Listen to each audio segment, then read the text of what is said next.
Hello everyone and welcome back. I am Liliana and on this channel we talk about history, literature, and the college life. So if you want to see some of that content, be sure to subscribe below. In today's video we are going to be taking, I am going to be taking some Buzzfeed quizzes that focus on history and English. So let's see, do I really know as much as I think I know, which is not a lot anyway, or am I a complete fraud and deserve to be kicked out of the history department? Let's find out. Let's see which one I shall take.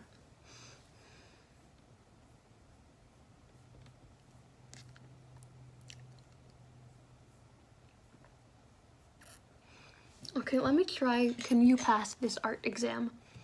I tried clicking on this the other day and the pictures didn't show up. And they're not showing up right now, so I guess I cannot take this quiz. Okay, going back. We're gonna take one more here before we go on to the literature quizzes.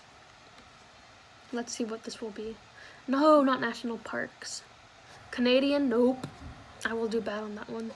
How well do you know these facts about Black history? Can you pass this 10th grade AP World? I'm gonna go with AP World, because I did pass that test. I got a 4. Can I pass it again? Who knows? Which of these eras is most commonly associated with the development of agriculture and more stable communities? Mesolithic, Paleolithic, Neolithic, or Epipaleolithic? We did not use these terms in my class, but I'm gonna go with the first one. No? Okay. What is the correct order of Chinese dynasties? Oh my god, I had to learn this for my East Asian Civ class in college.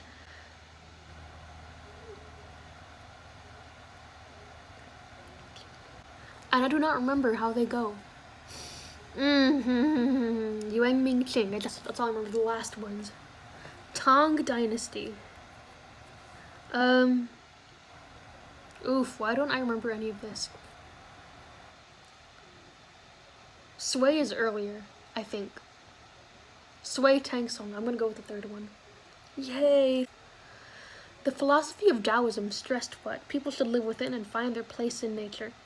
People are inherently evil and need to be punished. People should respect their place within a set of 5 relationships. Okay, this first one is Confucianism. The second one is legalism that existed in early China, therefore it is the top one. Woohoo! Hellenistic culture is mostly directly associated with whom? Akbar the Great, Charlemagne, Alexander the Great, or Akhenaten? Alexander, not Hamilton. What is one similarity between Hinduism and Buddhism? Both believe in achieving nirvana, both believe in the existence of karma, both stress the importance of several gods, both stress the importance of following dharma.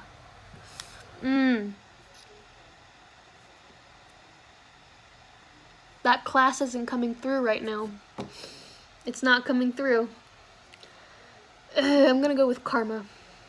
Okay, I was right. Yay. I knew I remembered my world religions. The Silk Road set up a system of trade between what 2 regions? Europe and the Americas? Nope. Europe and Asia? Maybe. Europe and Africa? Also true, but Europe and Asia is more accurate because it kind of just went from Italy, but also England, all the way across Russia. And I guess, yeah, they did go into China. But they went into Africa too, so I don't know why that's not, I don't know. Which of these civilizations came first? Olmec, Maya, Harappa, and Inca. Olmec came first. The fall of the Western Roman Empire is most similar to what? The Delhi Sultanate, the Kamakura period in Japan, the beginning of the Ottoman Empire, the aftermath of the Han Dynasty. I don't remember anything about any of these. I'm gonna go with the last one. Yes.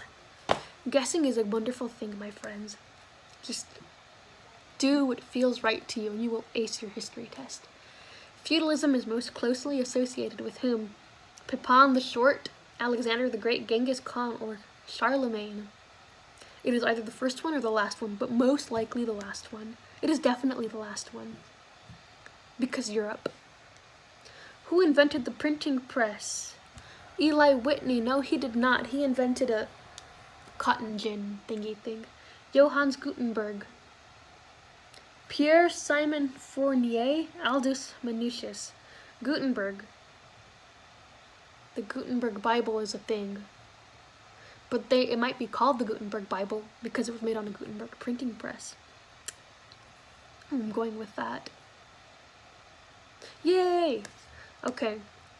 Martin Luther's 95 Theses was inspired by the selling of indulgences by what pope? Ah, see, friends. This is what we talked about last week. Martin Luther was so mad at those indulgences, just nailed them onto the wall of the church and was done with it and made Lutheranism. I'll link that video at the end of this one. Pope Pius V, Pope Gregory VII, Pope Innocent VIII, or Pope Leo X. I don't know anything about papal history at all. So I'm just gonna go with the second one. Sounds about, nope, okay, it was not right. Rousseau, Voltaire, and Descartes are most closely associated with what movement? Enlightenment, Renaissance, Reformation, High Middle Ages. Friends, we know it is the top one, especially for those of you who live in the US. We know that these thinkers are the ones who inspired Thomas Jefferson to write the Constitution, because most of it is somewhat plagiarized from these guys' writing. Enlightenment. The area on the map circled in red represents which part of the transatlantic slave trade? Okay, so we see that we're going from West Africa to South America. So middle path, middle passage, transfer of tea and spices to the Americas, transfer of sugar and molasses to the Americas. I'm gonna go with middle passage. Yay, it was right.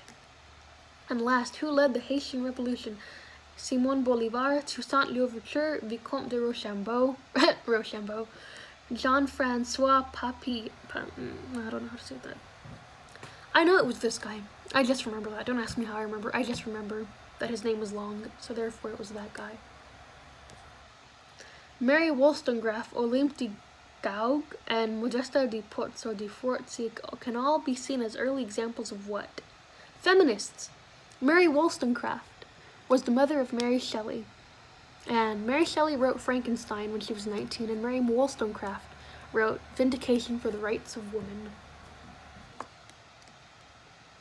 Heh, I got a 94%. Are you my new dad? I am so proud of you. You did it. You really did it. I guess I'm someone's dad now.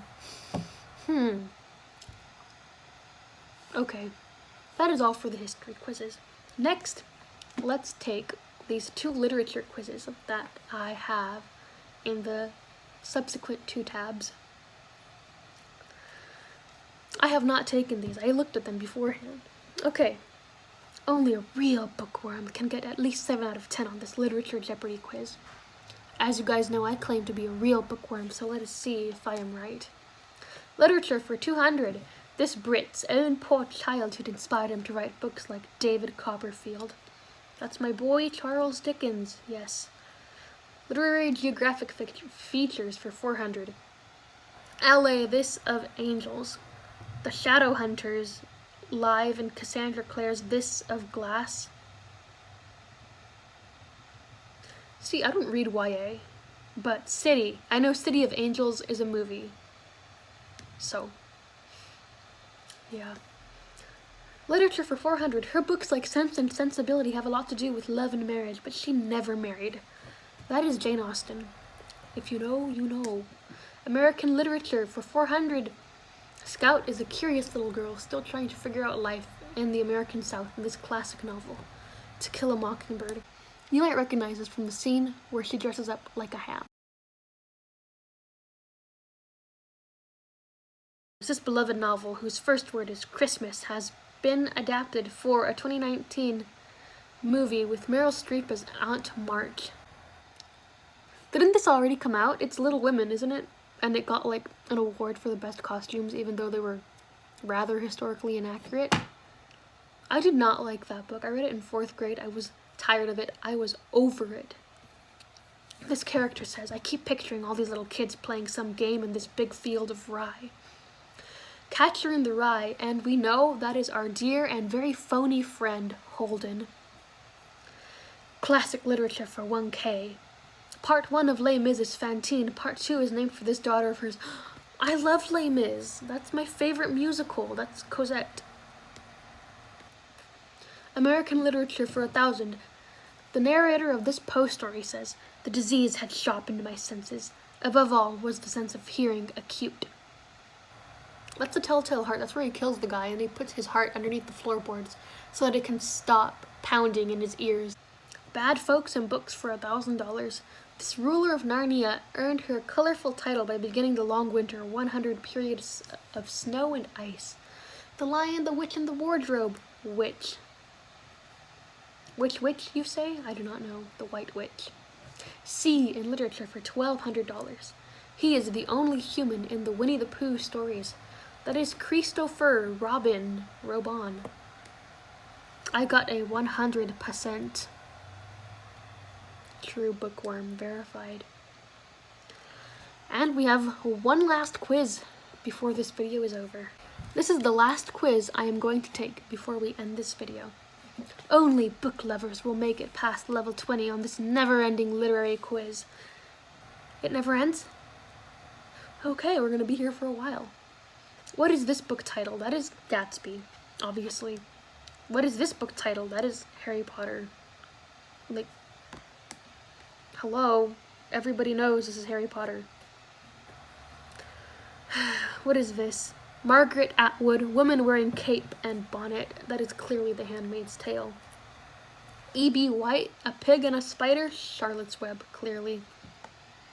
S.E. Hinton, The Outsiders, Lord of the Flies, or Left Behind. That is clearly The Outsiders. I read that in 8th grade. That is The Giving Tree, because there's a tree there. That is The Catcher in the Rye. This is To Kill a Mockingbird.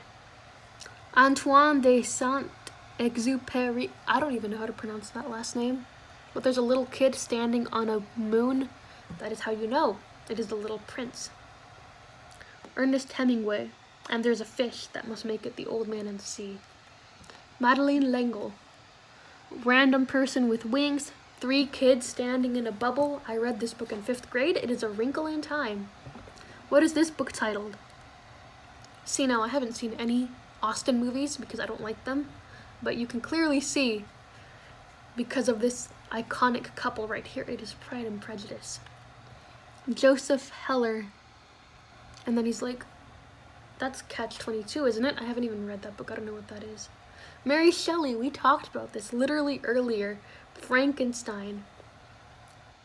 Okay. Sylvia Plath did not write War and Peace. She did not write Romeo and Juliet. Therefore, she wrote The Bell Jar. Woman holding child. Nathaniel Hawthorne. Woman looks angry. The Scarlet Letter. That is how you know. William Golding. I love this book. And I don't like that cover. I think it's ugly, but this is Lord of the Flies. William Shakespeare. Couple kissing. Okay, well, there's only one Shakespeare option on here. This is Romeo and Juliet. Ray Bradbury. Books that turn into Matchbox.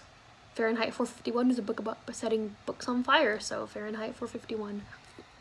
Homer. The Iliad, because that's the only Homer option there. The Fault in Our Stars by John Green. Hunger Games. We know this is iconic. Dan Brown, The Da Vinci Code. Twilight. I feel like this is really easy. They act like this is hard, but it's not. This is where the wild things are. This is, what is that? The Kite Runner, okay. You see, this is obvious because you can see like the beginnings of the word runner right here on the bottom, so. Jodi Picoult, My Sister's Keeper. She wrote that book, didn't she? Okay. I do not know what this is. Stieg Larsson, okay, well, that title looks pretty long, so I'm gonna assume it's The Girl with the Dragon Tattoo. And that's Matilda, 3rd grade kids. No. Only third grade kids. No. Nicholas Sparks. The Lovely Bone, The Notebook, A Clockwork Orange. I truly do not know. I truly do not know. There is writing back here. I'm going to guess The Notebook. Okay, yes. Okay, Green Eggs and Ham. You can see, look at that. Green eggs and ham right there on the plate. Yes. Next, Philip Pullman. That looks like, okay, well, it's clearly not these second two. Angie Thompson, that's The Hate U Give. George Orwell, 1984, 3000. The House on Mango Street, because Sandra Cisneros. The Brief Blank, Oscar Wilde. The Brief and Mesmerizing Life, The Brief and Crazy Life, The Brief and Wondrous Life. I'm gonna go with the top one. To All the Blank I've Loved Before. Obviously it's boys, because YA. Alice Walker wrote The Color Purple. Crazy Rich Asians. There's a movie about that. Roxanne, Bad Women, Bad Feminists, Bad Boys. I'm gonna go with it's pink, so I don't think it would be boys. It's either Bad Women or Bad Feminist. Going with the okay, I got it wrong. I got to level 40. I should feel proud of myself. It's okay. Okay guys, I got to level 40. I think I should feel proud of myself because it said only true book lovers can get to level 20, and I doubled that. So I think I am a true book lover. I feel seen and validated and verified. And if you knew the answers to these, I hope you do too. Thank you for watching this video of me awkwardly struggling to take Buzzfeed quizzes. I hope you enjoyed it. Don't forget to like, comment, and subscribe. I will see you next week. Bye.